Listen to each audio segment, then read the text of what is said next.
ओम शांति। 4 जून 2026। बाबा के महावाक्य। मीठे बच्चे, तुम पारलौकिक बाप को यथार्थ रीति जानते हो, इसलिए तुम्हें ही सच्चे प्रीत बुद्धि व आस्तिक कहेंगे।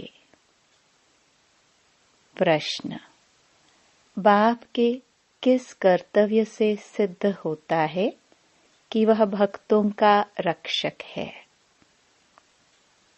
उत्तर: सब भक्तों को रावण की जेल से छुड़ाना, इनसॉल्वेंट से सॉल्वेंट बनाना, यह एक बाप का ही कर्तव्य है। जो पुराने भक्त हैं, उन्हें ब्राह्मण बनाकर देवता बना देना, यही उनकी रक्षा है।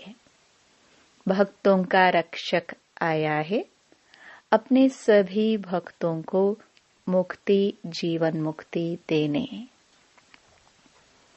गीत। भोला नाथ से निराला। ओम शांति। यह किसकी महिमा सुनी बच्चों ने?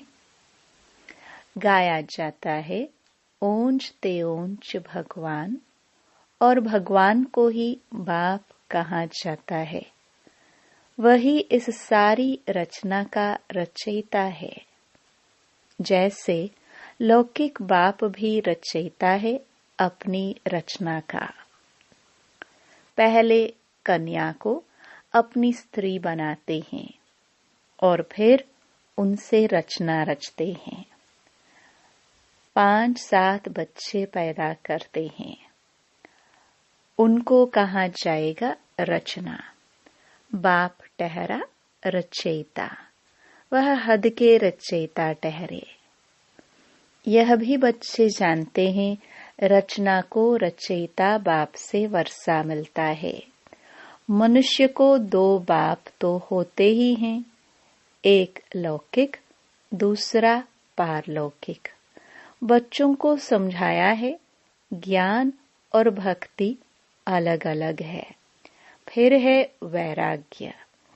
इस समय तुम बच्चे संगम पर बैठे हो और बाकी सब कलयुग में बैठे हुए हैं।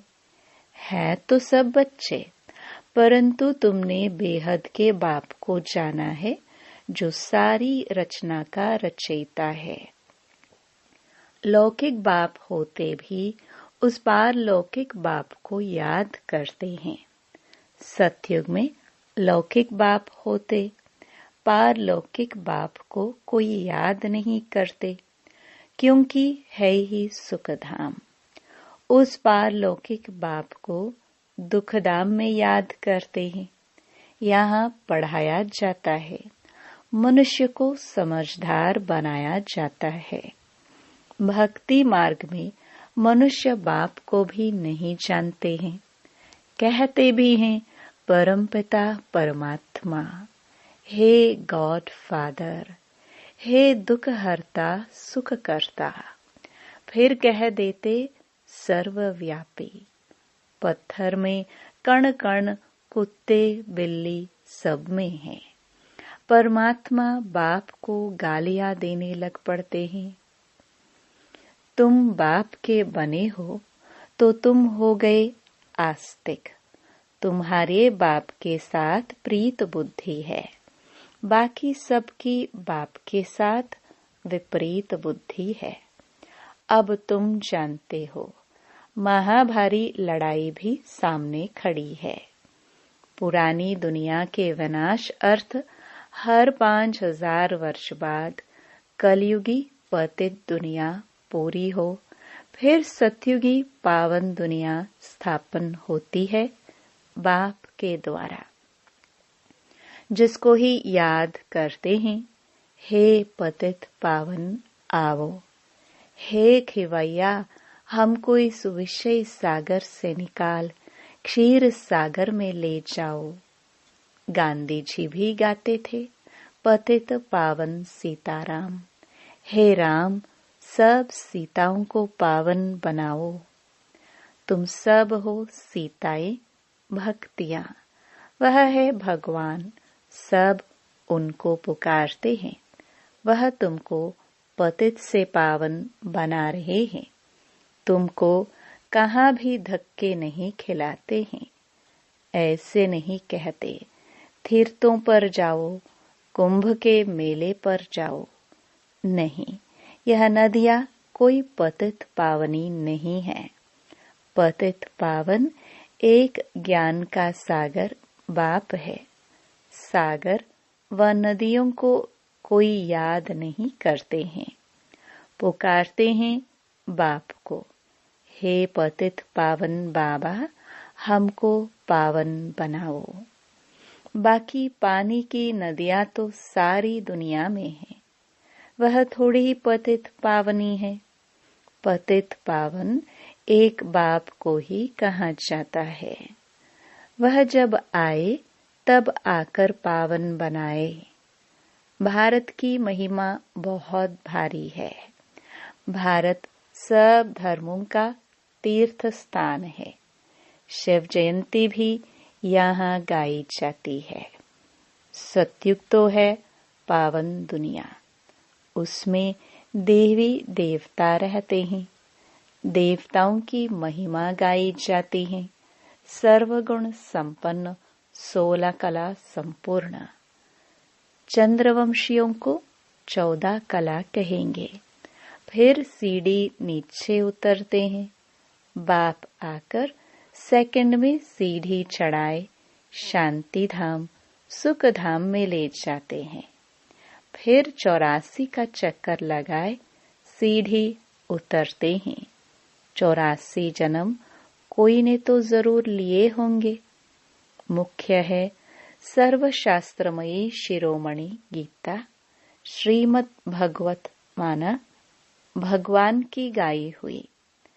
परंतु भगवान किसको कहा जाता है, यह पतित मनुष्य नहीं जानते। पतित पावन सर्व का सद्गति दाता एक निराकार शिव ही है। परंतु वह कब आया यह कोई नहीं जानते। बाप आपे ही आकर अपना परिचय देते हैं। अब देखो, यह बच्चे और बच्चियां दोनों बाबा कहते हैं। गाया भी जाता है, तुम मात पिता। तुम्हारे इस राजयोग सीखने से सुख घनेरे मिलते हैं। तुम यहाँ आते ही हो बेहद के बाप से स्वर्ग के 21 जन्मों का वर्षा पाने। अब शिव जयंती भी भारत में ही मनाते हैं। रावण भी भारत में ही दिखाते हैं, परंतु अर्थ कुछ भी नहीं जानते। शिव हमारा बेहद का बाप है, यह एक भी नहीं जानते। सिर्फ शिव की पूजा करते रहते हैं। जब सारा झाड़ तमो प्रधान हो जाता है तब बाप आते हैं। नई दुनिया में भारत स्वर्ग था, भारत में ही सतयुग था, भारत में ही अब कलयुग है। बाप समझाते हैं, पहले पहले तुम स्वर्ग के मालिक थे, अब तुम 84 जन्म भोग नरकवासी बने हो। अब मैं तुमको राजयोग सिखलाए मनुष्य से देवता, पतित से पावन बनाता हूँ। भक्ति अर्थात ब्रह्मा की रात, ज्ञान अर्थात ब्रह्मा का दिन। तुम ब्रह्मा कुमार कुमारियां दिन में जाते हो। इस पुरानी दुनिया को अब आग लगनी है। बरोबर महाभारत लड़ाई है। बरोबर इस महाभारत लड़ाई के बाद ही भारत स्वर्ग बन जाता है। अनेक धर्म विनाश हो, एक धर्म की स्थापना होती है। तुम बच्चे बाबा के मददगार बन आदि सनातन देवी देवता धर्म की स्थापना कर रहे हो। तुम स्वर्ग के मालिक बनने लायक बन जाएंगे तो फिर विनाश शुरू हो जाएगा। यह है शिव बाबा का ज्ञान यज्ञ। फिर शिव कहो व रुद्र कहो, कृष्ण ज्ञान यज्ञ कभी नहीं कहा जाता। सतयुग त्रेता में यज्ञ होता नहीं। यज्ञ तब रचा जाता है जब उपद्रव होता है, अनाज नहीं होगा व लड़ाई लगेगी, तो यज्ञ रचेंगे शांति के लिए। तुम बच्चे जानते हो, विनाश होने बिगर तो भारत स्वर्ग बन न सके। भारत माता शिव शक्ति सेना गाई हुई है। वंदना पवित्र की ही की जाती है। तुम माताओं को वंदे मातरम कहा जाता है, क्योंकि तुमने श्रीमत पर भारत को स्वर्ग बनाया है। अब बाप कहते हैं, मौत तो सबके सिर पर खड़ा है, इसलिए अब यह एक जन्म पवित्र बनो और बाप को याद करो, तो तुम तमो प्रधान से सतो प्रधान बन जाएंगे। अभी तुम शूद्र से ब्राह्मण बन फिर देवता बनेंगे। यह कोई नई बात नहीं। कल्प कल्प हर 5000 वर्ष बाद यह चक्र फिरता रहता है। नरक से स्वर्ग बनता है। पतित दुनिया में मनुष्य जो कुछ कर्म करते हैं वह विकर्म ही बनता है। बाप कहते हैं, 5000 वर्ष पहले भी तुमको कर्म अकर्म विकर्म की गति समझाई थी। अब फिर से तुमको समझाता हूँ। मैं परमपिता परमात्मा निराकार तुम्हारा बाप हूँ। यह शरीर जिसका हमने आधार लिया है, यह कोई भगवान नहीं है। मनुष्य को देवता भी नहीं कहा जाता, तो मनुष्य को भगवान कैसे कह सकते हैं? बाप समझाते हैं, तुम 84 जन्म लेते लेते नीचे सीढ़ी उतरते आए हो। ऊपर कोई जा नहीं सकता है। सभी पतित बनने का ही रास्ता बताते हैं, खुद भी पतित बनते जाते हैं। तब बाप कहते हैं, उनका भी उद्धार करने मुझे आना पड़ता है। यह है रावण राज्य। तुम अभी रावण राज्य से निकल आए हो। धीरे धीरे सबको पता पड़ेगा। ब्राह्मण बनने बिगर शिव बाबा से वर्षा ले नहीं सकते। बाप है ही दो, एक निराकारी बाप, एक साकारी बाप। वर्षा मिलता है एक साकारी बाप से साकारी बच्चों को, और फिर निराकारी बेहद के बाप से वर्षा मिलता है निराकारी आत्माओं को। अब तुम बच्चे जानते हो, मीठे मीठे शिव बाबा से हम 21 जन्म के लिए सुख धाम का वर्षा लेने आए हैं। विश्व के मालिक बनते हैं योग बल से। कोई हथियार आदि नहीं है, तो बाप से योग लगाए विक्रम विनाश कर विष्णुपुरी के मालिक बनते हैं। अब अमर लोक में जाने के लिए अमर कथा सुन रहे हैं। वहां अकाले मृत्यु कभी होता नहीं, दुख का नाम निशान नहीं। तुम बच्चे आए हो श्रीमत पर चल बेहद के बाप से श्रेष्ठ ते श्रेष्ठ देवी देवता बनने। यह कोई शास्त्रों का ज्ञान नहीं है। दिखाते हैं विष्णु की नाभि से ब्रह्मा निकला, उनके हाथ में फिर शास्त्र देते हैं। बाप कहते हैं, ब्रह्मा द्वारा मैं तुमको सारी रचना के आदि मध्य अंत का ज्ञान सुना रहा हूँ। मैं ही ज्ञान का सागर हूँ। गाते भी हैं ज्ञान सूर्य प्रगटा, अज्ञान अंधेर विनाश। सतयुग में अज्ञान होता नहीं। वह सचखंड था तो भारत हीरे जैसा था। हीरे जौहरों के महल बनते थे। अभी तो मनुष्यों को पूरा खाने के लिए भी नहीं है। इनसॉल्वेंट विश्व को फिर सॉल्वेंट कौन बनाए? यह बाप का ही काम है। बाप को ही तरस पड़ता है। कहते हैं तुमको राजयोग सिखाने आया हूँ। नर से नारायण, नारी को लक्ष्मी बनाता हूँ। भक्तों का रक्षक है ही बाप। तुमको रावण की जेल से छुड़ाए सुख धाम में ले जाता हूँ। सारी दुनिया में जो ब्राह्मण बनेंगे वही देवता बनेंगे। ब्रह्मा का नाम भी बाला है, प्रजापिता ब्रह्मा। तुम ब्राह्मण हो सबसे उत्तम। तुम भारत की सच्ची रूहानी सेवा कर रहे हो। बाप की याद से ही विक्रम विनाश होंगे। और कोई रास्ता नहीं है पतित से पावन बनने का।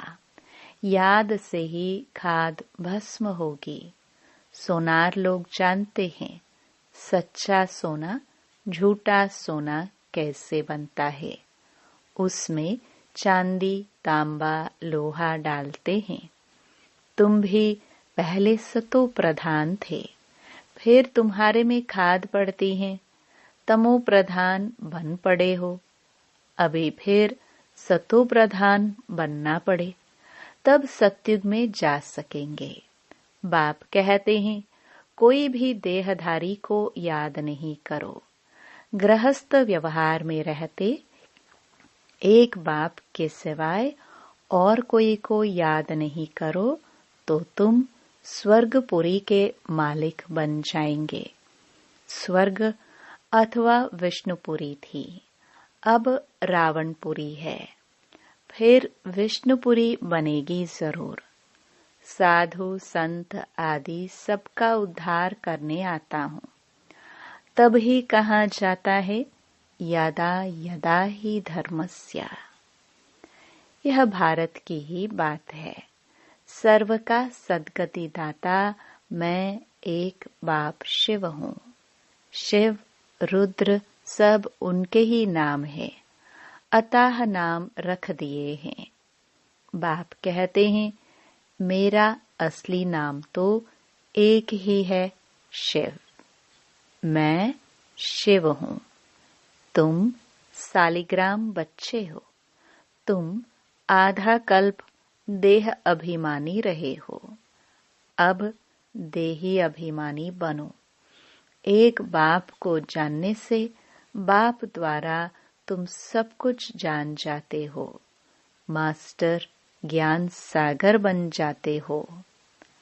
अच्छा, मीठे मीठे सिखिलदे बच्चों प्रति माता पिता बाप दादा का याद प्यार और गुड मॉर्निंग। रूहानी बाप की रूहानी बच्चों को नमस्ते। धारणा के लिए मुख्य सार। पहला, श्रीमत पर चलकर श्रेष्ठ ते श्रेष्ठ देवता बनना है। सारे विश्व की सच्ची सच्ची रूहानी सेवा करनी है। आदि सनातन देवी देवता धर्म की स्थापना में बाप का पूरा मददगार बनना है। दूसरा, आत्मा को सच्चा सोना बनाने के लिए एक बाप के सिवाय किसी भी देहधारी को याद नहीं करना है। पारलौकिक बाप से सच्ची सच्ची प्रीत रखनी है। वरदान, आत्मिक उन्नति के साधन द्वारा सर्व परिस्थितियों पर विजय प्राप्त करने वाले अकाल मूर्त भव। जैसे शरीर निर्वाह के लिए अनेक साधन अपनाते हो, ऐसे आत्मिक उन्नति के भी साधन अपनाओ। इसके लिए सदा अकाल मूर्त स्थिति में स्थित होने का अभ्यास करो। जो स्वयं को अकाल मूर्त आत्मा समझकर चलते हैं, वह अकाले मृत्यु से, अकाल से, सर्व समस्याओं से बच जाते हैं। मानसिक चिंताएं, मानसिक परिस्थितियों को हटाने के लिए सिर्फ अपने पुराने शरीर के भान को मिटाते जाओ। स्लोगन: कोई भी बात जो बार बार फील करता है, वह फाइनल में फेल हो जाता है। मातेश्वरी जी के अनमोल महावाक्य। मनुष्य साक्षात्कार में कैसे जाते हैं? यह जो साक्षात्कार में जाना होता है, तो इसकी फिलॉसफी भी बहुत महीन है। यह अंतःवाहक शरीर से जाकर घूम आते हैं। जैसे कोई बाहर घूमने जाते हैं ना, तो ऐसे नहीं घूमने गया तो मरा। वो घूमकर फिर वापस लौट कर आएगा ना। तो यह भी आत्मा इस बॉडी से निकल अंतःवाहक शरीर से सैर करने जाती है। थोड़े समय के लिए इनकी आत्मा उड़ता पंछी है। यह भी परमात्मा का काम है, जो उनकी रस्सी को खींच दिव्य दृष्टि से उनको साक्षात्कार कराता है। जैसे रात को हम जब शरीर से न्यारी आत्मा हो सुख पंथ अथवा स्वप्न की अवस्था में चले जाते हैं, तो उसी समय शरीर शांत है, तो देह और देह के धर्म भूल जाते हैं। परंतु ऐसे नहीं, कोई शरीर मर गया, फिर जब जागृत में आता है, तो उस रात के सपने की अवस्था का वर्णन कर सुनाते हैं। वैसे परमात्मा के साथ योग लगाने से परमात्मा फिर दिव्य दृष्टि से आत्मा को सैर कराते हैं। फिर जब ध्यान से उठते हैं, तो वो देखा हुआ साक्षात्कार फिर वर्णन कर सुनाते हैं कि हम यह देख कर आए। तो वह स्वप्न रजोगुण तमोगुण भी होता है। यह ध्यान फिर सतोगुण अवस्था है। तो ध्यान में कोई शरीर मरता नहीं है, मगर शरीर की भासना गुम हो जाती है। जैसे क्लोरोफॉर्म देने से शरीर के सुध बुध भूल जाती है। देखो, डॉक्टर जब कोई अंग को डेड करते हैं, तो इंजेक्शन लगाकर डेड कर देते हैं, परंतु और इंद्रियां तो चलती हैं। तो ध्यान भी इसी तरह से है कि आत्मा कोई उड़कर सैर कर आती है, परंतु शरीर मर नहीं जाता। अब यह रस्सी खींचने की स्मृति भी परमात्मा में है, न कि मनुष्य आत्मा में। अच्छा, ओम शांति। ये अव्यक्त इशारे। सदा हर्षित रहने के लिए अपनी नेचर को सरल बनाओ, सहनशील बनो। सदा हर्षित रहने वालों का यादगार विष्णु के रूप में दिखाया है। विष्णु क्षीर सागर में आराम से लेटा हुआ ज्ञान का सिमरण कर हर्षित हो रहा है। तो हर्षित रहने का साधन है ज्ञान का सिमरण। जो जितना ज्ञान का सिमरण करते हैं, वह उतना ही हर्षित रहते हैं। कोई भी परिस्थिति उनकी हिम्मत, उमंग उल्लास को कम नहीं कर सकते। वे सहनशीलता की शक्ति से हर परिस्थिति को सहज पार कर लेते हैं। ओम शांति।